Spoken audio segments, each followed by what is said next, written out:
The number of ICU beds dwindling around Arizona. The state dashboard shows just 90% remaining. Or 9%, I should say, remaining. That's 154 of them. Although we are hearing of some hospitals down to zero.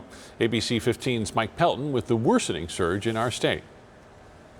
Well, many healthcare workers say they know how to game plan for the virus more now than over the summer. But during this surge, the patients keep coming. And the question, is our healthcare system able to handle it?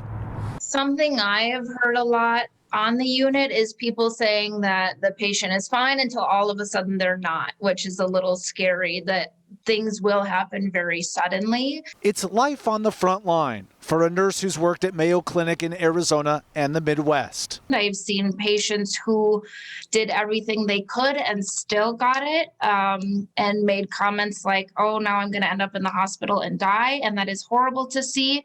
I've seen patients who have maybe not been the most careful and have ended up in the hospital and have felt that regret. It's a mental toll on our healthcare workers. It's a massive strain on our healthcare system. While a constantly changing number on Tuesday, Valleywise Health confirming they hit 100% ICU capacity and had to find other areas to treat additional ICU patients.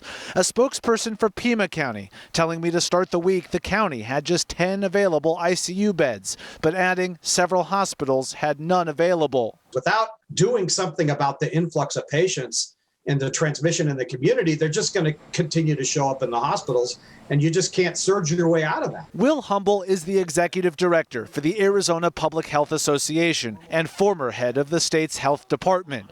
He says hospitals are already up against tough decisions like canceling procedures and could reach a dire metric called crisis standards of care. As you progress towards crisis standards of care, which is where I think we'll be around Christmas to New Year's time, then you're actually doing actual triage with patients and saying, look, we just don't have the staffing for this patient, and we have to compare this patient to our other patients and do it's a grading scale, basically.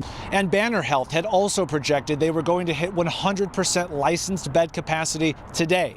We're told we'll get an update from their chief clinical officer on Friday. In Phoenix tonight, Mike Pelton, ABC 15, Arizona.